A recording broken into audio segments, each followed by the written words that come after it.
Bayangkan sebuah dunia tanpa rumah sakit modern, tanpa obat-obatan canggih, dan tanpa cara ilmiah untuk mendiagnosis penyakit. Di tengah kegelapan abad pertengahan, seorang pria dari Persia bernama Ibn Sina menulis sebuah buku yang mengubah segalanya. Al-Qanun fi al-Tib. Ensiklopedia medis ini tidak hanya menyelamatkan jutaan nyawa selama berabad-abad, tetapi juga menjadi fondasi kedokteran modern yang kita andalkan hari ini. Dari rahasia diagnosis diabetes hingga cikal bakal uji klinis obat, kisah Ibn Sina adalah petualangan intelektual yang membuktikan satu hal. Ilmu pengetahuan sejati tidak mengenal batas waktu, siap menyelami warisan luar biasa dari sang jenius yang cahayanya masih menyinari dunia. Assalamualaikum warahmatullahi wabarakatuh. Segala puji bagi Allah Subhanahu wa Ta'ala, Tuhan semesta alam, yang telah memberikan hidayah dan petunjuknya kepada umat Muhammad. Salam, syalawat dan salam senantiasa tercurah kepada Nabi besar kita, Muhammad sallallahu alaihi wasallam, yang telah membawa umat manusia keluar dari kegelapan menuju cahaya Islam yang penuh berkah. Semoga kita semua selalu berada dalam lindungannya dan diberikan kekuatan untuk menjalankan ajarannya dengan sebaik-baiknya. Bagian 1. Pengantar dan temuan paling berpengaruh. Ibn Sina bayangkan sebuah dunia di mana ilmu kedokteran modern, seperti yang kita kenal sekarang, belum ada. Tidak ada rumah sakit canggih, tidak ada alat diagnostik mutakhir, dan pengetahuan tentang tubuh manusia masih dipenuhi mitos serta spekulasi. Di tengah dunia seperti itu, muncul seorang polimath dari Persia bernama Ibn Sina, atau lebih dikenal di barat sebagai Avicenna, 1987 M, yang mengubah cara manusia memahami kesehatan, penyakit, dan pengobatan. Temuan paling berpengaruhnya hingga saat ini adalah Al-Qanun fi al-Tib, Canon of Medicine, sebuah ensiklopedia medis yang tidak hanya menjadi panduan utama di dunia Islam, tetapi juga di Eropa selama berabad-abad. Buku ini bukan sekadar kumpulan catatan, tetapi sebuah sistematisasi ilmu kedokteran yang menjadi fondasi bagi pengembangan farmasi modern, diagnosis penyakit, dan bahkan prinsip-prinsip pengobatan yang masih relevan hingga kini. Al-Qanun fi al-Tib adalah karya monumental yang terdiri dari 5 jilid, mencakup segala hal mulai dari anatomi, fisiologi, hingga farmakologi dan pengobatan penyakit tertentu. Apa yang membuat karya ini begitu istimewa? Ibn Sina tidak hanya mengumpulkan pengetahuan dari pendahulunya seperti Hippocrates dan Galen, tetapi juga menambahkan pengamatan klinisnya sendiri, metode eksperimental, dan pendekatan logis yang jauh melampaui zamannya. Misalnya, ia memperkenalkan konsep bahwa penyakit bisa disebabkan oleh faktor eksternal seperti air atau udara yang tercemar, sebuah ide yang sangat maju untuk abad ke-10. Bayangkan betapa revolusionernya ide ini di masa ketika banyak orang percaya penyakit adalah kutukan atau akibat dari ketidakseimbangan roh. Pengaruh Al-Qanun tidak berhenti di dunia Islam. Ketika diterjemahkan ke dalam bahasa Latin pada abad ke-12, buku ini menjadi bacaan wajib di universitas-universitas Eropa hingga abad ke-17. Dokter-dokter di Paris, Oxford, dan Bologna mempelajari karya Ibn Sina untuk memahami cara mendiagnosis penyakit, meracik obat, dan bahkan melakukan operasi sederhana. Bahkan hingga hari ini, beberapa prinsip dasar yang dikemukakan Ibn Sina, seperti pentingnya observasi klinis dan pendekatan sistematis dalam pengobatan, tetap menjadi inti dari praktik kedokteran modern. Dalam farmasi misalnya, Ibn Sina mendokumentasikan ratusan tanaman obat dan cara pengolahannya yang menjadi cikal bakal pengembangan obat-obatan modern. Namun, Ibn Sina bukan hanya dokter, ia adalah filsuf, astronom, matematikawan, dan penulis yang produktif. Kejeniusannya terletak pada kemampuannya mengintegrasikan berbagai disiplin ilmu ke dalam satu kerangka pemikiran yang koheren. Misalnya dalam Al-Qanun, ia tidak hanya membahas pengobatan fisik, tetapi juga kesehatan mental, menekankan bahwa pikiran dan tubuh saling terhubung. Sebuah gagasan yang baru benar-benar dihargai dalam kedokteran modern. Ia juga menulis tentang pentingnya kebersihan dan pencegahan penyakit, jauh sebelum dunia barat memahami konsep higien. Mengapa karya Ibn Sina begitu relevan hingga kini? karena ia meletakkan dasar bagi pendekatan ilmiah dalam kedokteran. Ia menolak dogma buta dan mendorong pengamatan serta eksperimen. Bayangkan jika tidak ada Ibn Sina, mungkin perkembangan kedokteran modern akan tertunda selama berabad-abad. Dari rumah sakit hingga laboratorium farmasi, jejak Ibn Sina masih terasa, meskipun namanya tidak selalu disebut. Dalam bagian ini, kita akan menyelami lebih dalam kehidupan Ibn Sina, karya-karyanya, dan bagaimana Al-Qanun menjadi mercusuar ilmu pengetahuan di tengah kegelapan abad pertengahan. Kehidupan Ibn Sina sendiri penuh warna dan drama. Lahir di Bukhara, sekarang Uzbekistan, pada tahun 980 ia menunjukkan bakat luar biasa sejak kecil. Konon, ia sudah menghafal Al-Quran pada usia 10 tahun dan menguasai berbagai ilmu, mulai dari logika hingga astronomi, sebelum berusia 16 tahun. Namun hidupnya tidak selalu mulus. Ia sering berpindah-pindah kota karena konflik politik dan bahkan pernah dipenjara. Di tengah semua itu, ia tetap menulis dan mengajar, menghasilkan ratusan karya yang mencakup hampir setiap bidang pengetahuan pada masanya. Al-Qanun fi al-Tib adalah puncak dari kejeniusannya. Tetapi untuk memahami betapa luar biasanya karya ini, kita perlu melihat konteks zamannya dan bagaimana Ibn Sina membangun warisan yang abadi. Di abad ke-10, dunia kedokteran masih dipenuhi dengan praktik-praktik yang lebih mirip sihir daripada sains. Di Eropa, pengobatan seringkali bergantung pada doa atau ramuan yang tidak teruji. Di dunia Islam, meskipun ada kemajuan berkat terjemahan karya-karya Yunani, pengetahuan masih terfragmentasi. Ibn Sina mengubah semua itu. Ia tidak hanya menyusun pengetahuan yang ada, tetapi juga menambahkan metode baru, seperti pengamatan sistematis dan uji coba obat. Dalam Al-Qanun, ia menjelaskan bagaimana mengukur denyut nadi untuk mendiagnosis penyakit, sebuah teknik yang masih digunakan dokter hingga kini. Ia juga mendokumentasikan penyakit seperti diabetes dan meningitis dengan detail yang menakjubkan untuk masanya. Warisan Ibn Sina tidak hanya terletak pada isi Al-Qanun, tetapi juga pada pendekatannya terhadap ilmu pengetahuan. Ia percaya bahwa pengetahuan harus diuji dan diperbarui, sebuah prinsip yang menjadi inti dari metode ilmiah modern. Ketika kita berbicara tentang diagnosis penyakit atau pengembangan obat baru, kita sebenarnya sedang mengikuti jejak yang ditinggalkan oleh seorang pria yang hidup lebih dari 1000 tahun lalu. Dalam bagian berikutnya, kita akan menjelajahi lebih dalam isi Al-Qanun fi al-Tib dan bagaimana karya ini memengaruhi dunia kedokteran selama berabad-abad. Bagian 2, isi dan struktur Al-Qanun fi al-Tib. Al-Qanun fi al-Tib bukan sekadar buku kedokteran. Ia adalah sebuah mahakarya yang menggabungkan logika, pengamatan, dan kearifan praktis. Bayangkan sebuah ensiklopedia setebal ribuan halaman yang mencakup semua yang perlu diketahui tentang kesehatan dan pengobatan pada masa itu, ditulis dengan gaya yang begitu jelas, sehingga dokter dari berbagai budaya bisa memahaminya. Buku ini terdiri dari 5 jilid, masing-masing membahas aspek berbeda dari ilmu kedokteran, mulai dari teori dasar hingga praktik klinis.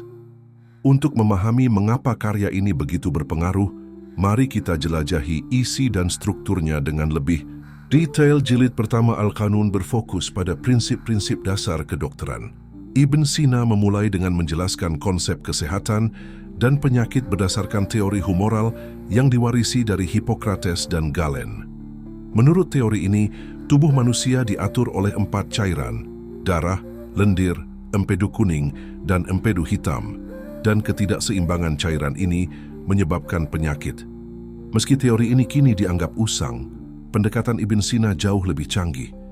Ia tidak hanya menerima teori humoral begitu saja, tetapi juga menambahkan pengamatan klinis untuk memahami gejala penyakit. Misalnya, ia menjelaskan bagaimana perubahan warna kulit atau denyut nadi bisa menjadi petunjuk kondisi pasien, sebuah langkah besar menuju diagnosis modern. Selain itu, jilid pertama juga membahas anatomi dan fisiologi. Ibn Sina mendeskripsikan struktur tubuh manusia dengan detail yang luar biasa untuk masanya, meskipun ia tidak melakukan diseksi manusia karena larangan agama.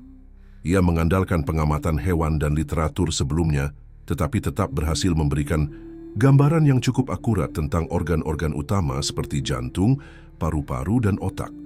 Yang menarik, Ibnu Sina juga menekankan pentingnya gaya hidup sehat, seperti pola makan seimbang, olahraga, dan tidur yang cukup untuk menjaga kesehatan. Nasihat ini terdengar sangat modern, bukan? Jilid kedua Al-Qanun adalah salah satu yang paling berpengaruh, farmakologi. Di sini Ibnu Sina mendokumentasikan lebih dari 700 tanaman obat, mineral, dan bahan hewani, lengkap dengan cara pengolahan dan kegunaannya. Ia tidak hanya mencatat resep, tetapi juga menjelaskan bagaimana menguji efektivitas obat secara sistematis. Misalnya, ia menyarankan untuk menguji AMOS, melakukan uji coba obat pada hewan, sebelum memberikannya kepada manusia, a practice yang menjadi cikal bakal uji klinis modern. Bayangkan betapa visionernya ide ini di abad ke-10. Buku ini juga berisi daftar lengkap obat-obatan, termasuk dosis yang tepat dan efek sampingnya, yang menunjukkan tingkat ketelitian. Ibn Sina jilid ketiga membahas penyakit lokal, yaitu penyakit yang memengaruhi organ tertentu seperti mata, telinga, atau paru-paru. Ibn Sina memberikan deskripsi rinci tentang gejala, penyebab, dan pengobatan untuk setiap penyakit, seringkali dengan contoh kasus dari pengalamannya sendiri. Salah satu contoh menarik adalah penjelasannya tentang meningitis. Ia menggambarkan gejala seperti demam tinggi, leher kaku, dan kepekaan terhadap cahaya. Deskripsi yang sangat akurat dan masih digunakan dokter hingga kini. Jilid keempat berfokus pada penyakit sistemik, seperti demam, infeksi, dan gangguan metabolisme. Ibn Sina juga membahas penyakit menular, sebuah topik yang sangat relevan saat ini. Ia mencatat bahwa beberapa penyakit bisa menyebar melalui air, udara, atau kontak fisik, sebuah wawasan yang jauh melampaui zamannya. Ia bahkan menduga adanya partikel kecil yang tidak terlihat yang menyebabkan penyakit, sebuah ide yang mendekati konsep mikroba yang baru ditemukan berabad-abad kemudian. Jilid kelima adalah panduan praktis untuk dokter, mencakup topik seperti bedah, pengobatan luka, dan manajemen nyeri. Ibnu Sina menjelaskan teknik sederhana seperti pembalutan luka dan penggunaan anestesi lokal berbasis tanaman. Ia juga membahas kesehatan mental, menekankan bahwa stres atau kesedihan bisa memperburuk kondisi fisik. Pendekatan holistik ini, menggabungkan kesehatan fisik dan mental, adalah salah satu alasan mengapa Al-Qanun tetap relevan. Struktur Al-Qanun sangat logis dan mudah diikuti, dengan penjelasan yang jelas dan contoh praktis. Ibn Sina menggunakan gaya penulisan yang lugas namun menarik, seringkali menyisipkan anekdot dari pengalamannya sebagai dokter. Misalnya, ia menceritakan bagaimana ia berhasil menyembuhkan seorang pasien dengan gejala misterius hanya dengan mengamati pola makan dan lingkungannya. Cerita-cerita seperti ini membuat buku ini tidak hanya informatif, tetapi juga menyenangkan untuk dibaca. Pengaruh Al-Qanun di dunia kedokteran sangat besar karena kelengkapannya. Tidak ada buku lain pada masa itu yang mencakup begitu banyak aspek kedokteran dengan tingkat detail seperti ini. Ketika diterjemahkan ke dalam bahasa Latin, buku ini menjadi buku teks standar di universitas-universitas Eropa. Bahkan setelah kemajuan ilmu pengetahuan di abad ke-17, Al-Qanun tetap dihormati karena pendekatannya yang ilmiah dan praktis. Dalam bagian berikutnya, kita akan melihat bagaimana karya ini membentuk warisan abadi Ibn Sina di dunia kedokteran. Bagian 3, warisan Ibn Sina dan pengaruhnya di dunia. Ketika kita berbicara tentang warisan Ibn Sina, kita berbicara tentang seorang pria yang tidak hanya mengubah dunia kedokteran, tetapi juga meninggalkan jejak yang tak terhapuskan dalam sejarah ilmu pengetahuan. Al-Qanun fi al-Tibb adalah inti dari warisannya, tetapi dampak Ibn Sina jauh lebih luas daripada satu buku.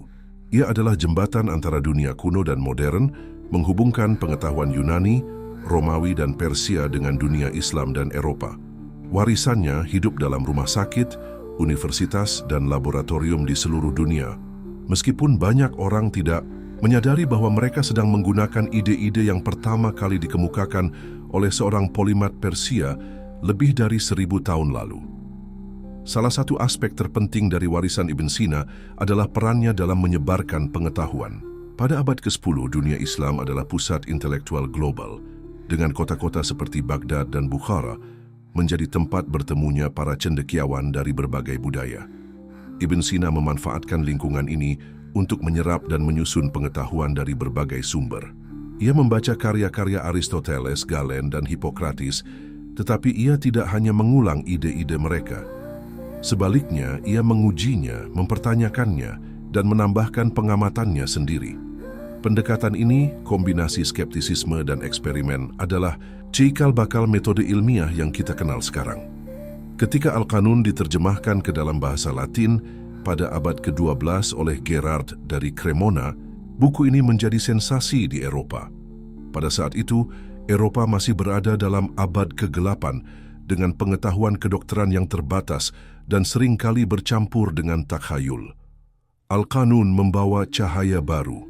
Buku ini digunakan sebagai buku teks di universitas-universitas seperti Universitas Paris dan Bologna, dan tetap menjadi referensi utama hingga abad ke-17.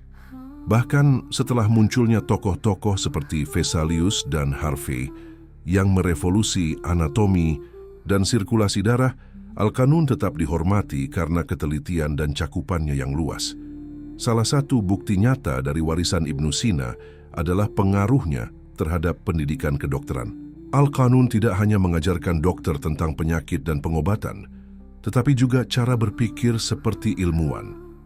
Ibnu Sina menekankan pentingnya observasi, dokumentasi, dan pengujian hipotesis, prinsip-prinsip yang menjadi dasar pendidikan kedokteran modern. Bahkan sekarang, mahasiswa kedokteran diajarkan untuk mendiagnosis berdasarkan gejala yang dapat diamati, sebuah metode yang pertama kali disistematisasi oleh Ibnu Sina. Di luar kedokteran, warisan Ibnu Sina juga terlihat dalam filsafat dan ilmu pengetahuan lainnya. Ia menulis kitab Al-Shifa, Book of Healing, sebuah ensiklopedia filsafat yang mencakup logika, metafisika, dan ilmu alam. Karya ini memengaruhi pemikir Eropa seperti Thomas Aquinas dan Roger Bacon yang mengintegrasikan ide-ide Ibn Sina ke dalam teologi dan filsafat Kristen. Dalam astronomi, ia mengembangkan teori tentang gerakan planet, sementara dalam psikologi ia menjelaskan hubungan antara pikiran dan tubuh dengan cara yang sangat modern. Di dunia Islam, Ibn Sina dihormati sebagai salah satu cendekiawan terbesar dalam sejarah. Namanya diabadikan dalam berbagai institusi seperti rumah sakit dan universitas. Namun, warisannya juga memiliki sisi kontroversial. Sebagai filsuf, ia kadang-kadang dianggap terlalu liberal oleh kalangan konservatif karena pandangannya tentang agama dan akal. Meski begitu, kontribusinya terhadap ilmu pengetahuan tidak pernah diragukan. Pengaruh Ibn Sina juga terlihat dalam pengembangan rumah sakit modern. Pada masa keemasan Islam, rumah sakit seperti Bimaristan di Baghdad sudah menggunakan metode yang dijelaskan dalam Al-Qanun, seperti pemisahan pasien berdasarkan jenis penyakit dan pelatihan sistematis untuk dokter. Model ini kemudian diadopsi di Eropa, terutama melalui kontak dengan dunia Islam selama Perang Salib dan di Spanyol Islam. Ketika kita masuk ke rumah sakit modern dengan dokter terlatih dan prosedur standar, kita sebenarnya sedang melihat warisan Ibn Sina dalam tindakan. Yang membuat warisan Ibn Sina begitu abadi adalah kemampuannya untuk tetap menjembatani budaya dan zaman. Ia tidak hanya relevan pada masanya, tetapi juga untuk masa depan. Dalam bagian terakhir, kita akan menjelajahi bagaimana ide-ide Ibn Sina terus memengaruhi kedokteran modern, farmasi, dan bahkan teknologi kesehatan saat ini. Bagian 4. Pengaruh Ibn Sina pada kedokteran modern dan masa depan. Jika Anda pernah mengunjungi dokter, minum obat, atau bahkan hanya mencuci tangan untuk mencegah penyakit, Anda secara tidak langsung telah merasakan pengaruh Ibn Sina. Meskipun hidup lebih dari 1000 tahun lalu, ide-ide dan metode yang dikembangkan oleh Ibn Sina dalam Al-Qanun fi al-Tibb tetap menjadi bagian integral dari kedokteran modern. Dari cara dokter mendiagnosis penyakit hingga pengembangan obat-obatan baru, jejak Ibn Sina ada di mana-mana. Namun pengaruhnya tidak berhenti di masa lalu. Ide-idenya terus membentuk inovasi di bidang kesehatan, termasuk teknologi medis, kecerdasan, buatan, dan pendekatan holistik terhadap kesehatan. Dalam bagian ini, kita akan melihat bagaimana warisan Ibn Sina hidup dalam dunia modern dan apa yang bisa kita pelajari darinya untuk masa depan.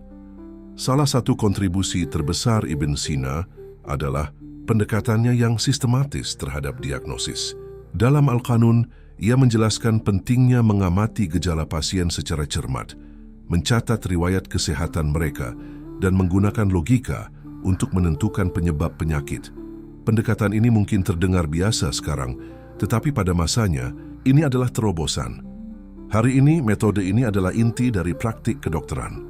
Dokter modern menggunakan anamnesis, wawancara pasien, dan pemeriksaan fisik untuk mendiagnosis, persis seperti yang diajarkan Ibn Sina. Bahkan alat diagnostik canggih seperti MRI atau tes darah pada dasarnya adalah perpanjangan dari prinsipnya, mengumpulkan data secara sistematis untuk memahami kondisi pasien. Dalam farmasi, pengaruh Ibn Sina juga sangat besar. Jilid kedua Al-Qanun mendokumentasikan ratusan tanaman obat dan cara pengolahannya, lengkap dengan dosis dan efek samping. Ini adalah cikal bakal farmakologi modern. Banyak obat yang kita gunakan hari ini, seperti aspirin berasal dari kulit pohon willow atau morfin dari opium, memiliki akar dalam pengetahuan tradisional yang disistematisasi oleh Ibn Sina. Lebih dari itu, metodenya untuk menguji obat, mencoba pada hewan, memulai dengan dosis kecil dan mengamati efeknya, adalah dasar dari uji klinis modern. Perusahaan farmasi saat ini menghabiskan miliaran dolar untuk mengembangkan obat baru. Tetapi prinsip dasarnya tetap sama seperti yang dijelaskan Ibn Sina. Ibn Sina juga memahami pentingnya pencegahan penyakit, sebuah konsep yang sangat relevan di era modern. Ia menulis tentang pentingnya kebersihan, pola makan sehat, dan olahraga untuk menjaga kesehatan. Ia bahkan menduga bahwa penyakit menular bisa menyebar melalui air atau udara, sebuah ide yang menjadi dasar kesehatan masyarakat modern. Kampanye seperti mencuci tangan, vaksinasi, dan karantina selama pandemi, semuanya berakar pada wawasan Ibn Sina tentang penyebaran penyakit. Di tengah pandemi global baru-baru ini, kita melihat betapa pentingnya ide-ide ini. Meskipun Ibn Sina menulisnya lebih dari 1000 tahun lalu, pengaruh Ibn Sina juga terlihat dalam pendekatan holistik terhadap kesehatan.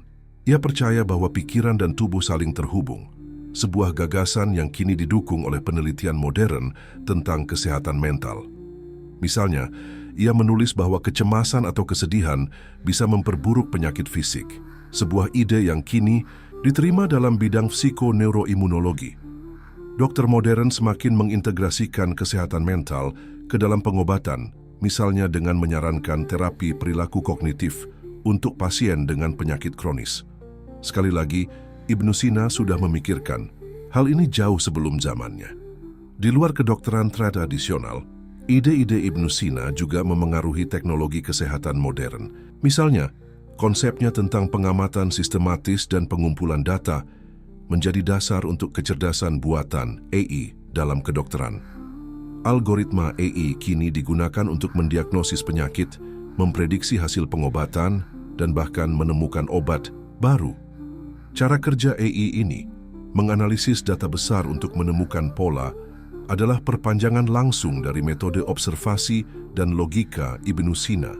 Bayangkan betapa kagumnya Ibn Sina jika ia bisa melihat superkomputer menganalisis jutaan catatan medis untuk mendiagnosis kanker.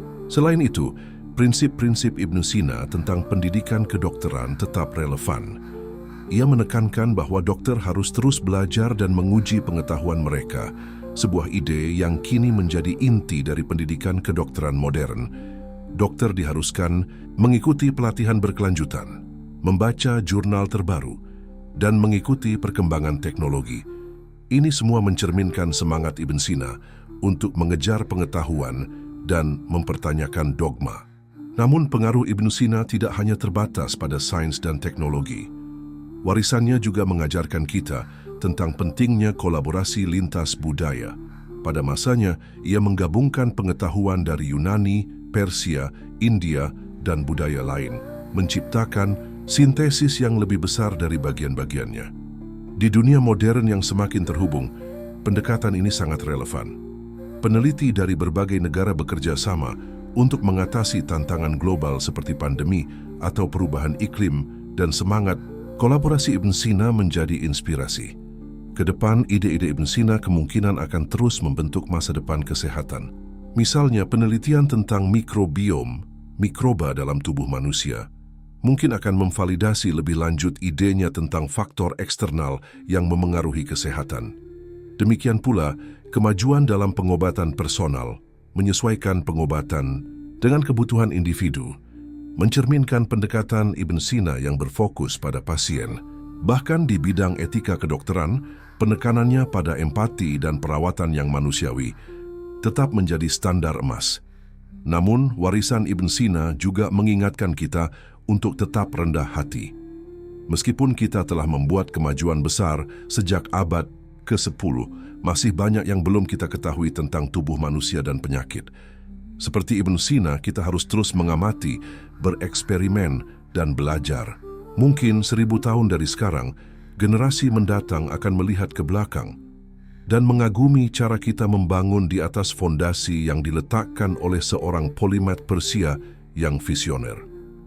Kesimpulannya, Ibn Sina bukan hanya tokoh sejarah, ia adalah arsitek dari dunia kedokteran modern. Dari diagnosis hingga farmasi, dari pencegahan penyakit hingga teknologi kesehatan, ide-idenya telah membentuk cara kita memahami dan merawat tubuh manusia. Lebih dari itu, semangatnya untuk pengetahuan, kolaborasi, dan empati terus menginspirasi kita untuk membangun masa depan yang lebih sehat dan lebih bijaksana. Seperti yang pernah dikatakan Ibn Sina sendiri, ilmu pengetahuan adalah cahaya yang tidak pernah padam. Dan melalui warisannya, cahaya itu terus bersinar terang. Allahumma inni a'udzubika min an usyrika bika syai'an wa ana a'lam wa astaghfiruka lima la a'lam innaka anta 'allamul ghuyub. Artinya, ya Allah, aku berlindung kepadamu dari menyekutukanmu dengan sesuatu secara sadar, dan aku memohon ampun atas apa yang tidak kusadari. Sesungguhnya engkau maha mengetahui segala yang gaib. Pernyataan, semua rangkaian gambar di cerita ini sepenuhnya adalah ilustrasi belaka, bukan gambar asli termasuk tokoh yang ada di dalamnya. Semoga kisah ini dapat menjadi pengingat untuk menjaga keimanan dan menghindari niat buruk dalam hati. Terima kasih telah mendengarkan cerita ini. Jika Anda menikmati cerita ini, jangan lupa untuk meninggalkan komentar, like, dan subscribe. Sampai jumpa di cerita menarik berikutnya. Wassalamualaikum warahmatullahi wabarakatuh.